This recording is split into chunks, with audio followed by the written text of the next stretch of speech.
बाप और बेटे की कहानी। मिडिल क्लास परिवार में पली बड़ी खुशबू अपनी ज़िंदगी में सबसे ज़्यादा गुस्सा अपने पापा से थी। पापा के लिए उसके मन में नफ़रत के अलावा कुछ न था। 22 साल की हो चुकी खुशबू ने आज तक एक भी वैलेंटाइन दिन नहीं मनाया था, जबकि उसकी क्लासमेट्स हर साल अलग अलग लड़कों के साथ वैलेंटाइन दिन मनाती थी। खैर, आज खुशबू आग्ने से शादी के वक्त सबसे ज़्यादा खुश थी कि आखिर इस बेहद सख्त, कड़क और अनुशासित पापा से छुटकारा तो मिला। हमेशा ये ना करो, वो ना करो, ऐसे कपड़े ना पहनो, लेट नाइट पार्टियाँ नहीं, लड़कों से दोस्ती नहीं, आज तक एक स्मार्टफोन तक खरीद कर नहीं दिया। सारे सपनों और अरमानों को अपने दिमाग की छोटी सोच के कारण कुचल कर रख दिया। अब मैं आग्ने के साथ सारी दबी इच्छाएं पूरी करूंगी। आग्ने और खुशबू पिछले 3 सालों से एक ही कॉलेज में पढ़ते थे, एक दूसरे को अच्छी तरह जानते थे, एक दूसरे की पसंद नापसंद का अच्छे से ख्याल रखते थे। खुशबू ने बहुत डरते डरते पापा से आग्ने के साथ शादी की इच्छा जताई थी।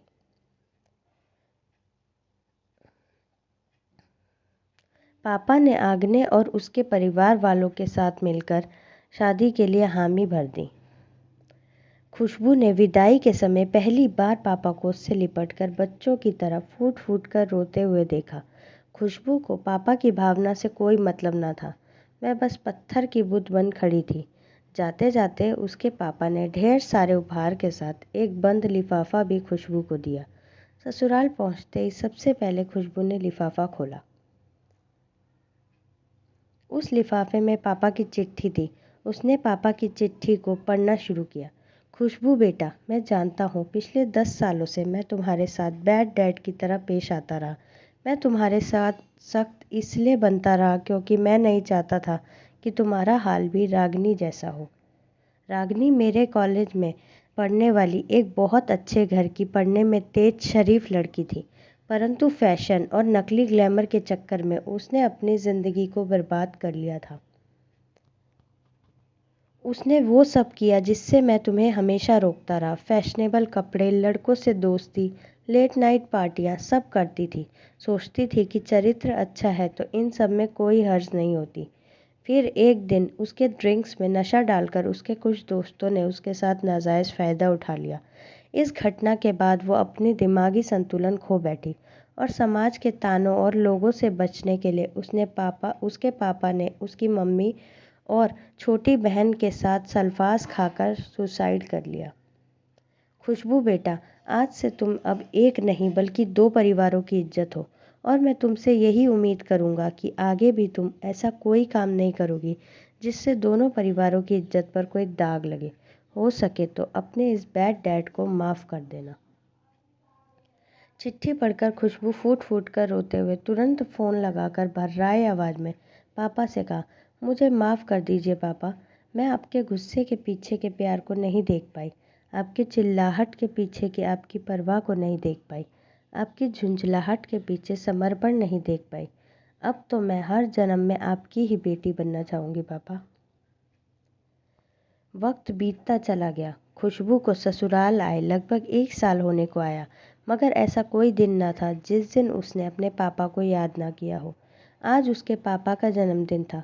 सुबह मंदिर गई, पूजा की, पापा की खुशी और सलामती के लिए दुआएं मांगी, फिर शाम को केक लाकर अपने ससुराल वालों के साथ उनका जन्मदिन मनाने का प्रोग्राम बनाया। फिर केक काटने से पहले पापा को वीडियो कॉल लगाया। उधर पापा मम्मी के साथ उदास बैठे थे। खुशबू उन्हें देखते ही चहक के बोली, happy birthday to you my sweet papa. पता है पापा, यहाँ मैं आपकी डांट, आपके गुस्से को हर दिन मिस करती हूँ।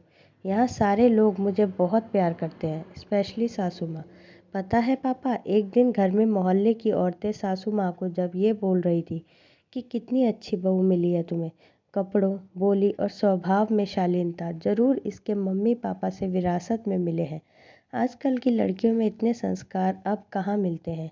आपके लिए ये शब्द सुनकर पापा मेरा सर फ़क्र से ऊंचा हो गया। आज मुझे आप पर गर्व है पापा। आप माँ को हमेशा बोलते थे कि सारी दुनिया को तो सुधार नहीं सकते, बस अपना दामन बचा के रखना होगा। जानती हूँ पापा, और महसूस भी किया है मैंने कि आजकल लड़कियों के लिए बॉयफ्रेंड बनाना, ड्रिंक्स करना, लिव इन रिलेशनशिप में रहना और ट्रांसपेरेंट ड्रेस पहनना होता है। आपको पता है पापा, जब मैं यहाँ बीएड का एग्ज़ाम पास कर टीचर बनूंगी ना, तो बच्चों को यही सिखाऊंगी, डैड के तेज़ गुस्से के पीछे का प्यार महसूस कर सको तो कर लो। ऐसा ना हो कि बाद में सिर्फ पछताने के सिवा कुछ ना मिले। दूसरी तरफ पापा के होंठ काँप रहे थे। वो बोल रहे थे, आंखों से लगातार आंसू लिए मुंह से, अपनी खुशबू बेटी के लिए खुश रहो, भगवान करे तुम्हें मेरी उम्र और खुशियाँ लग जाएं बेटा। फ्रेंड्स, आपको ये कहानी कैसी लगी? आप अपने कमेंट्स के द्वारा हमें अवश्य बताएं।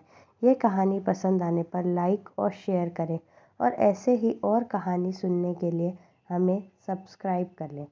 Thanks for watching.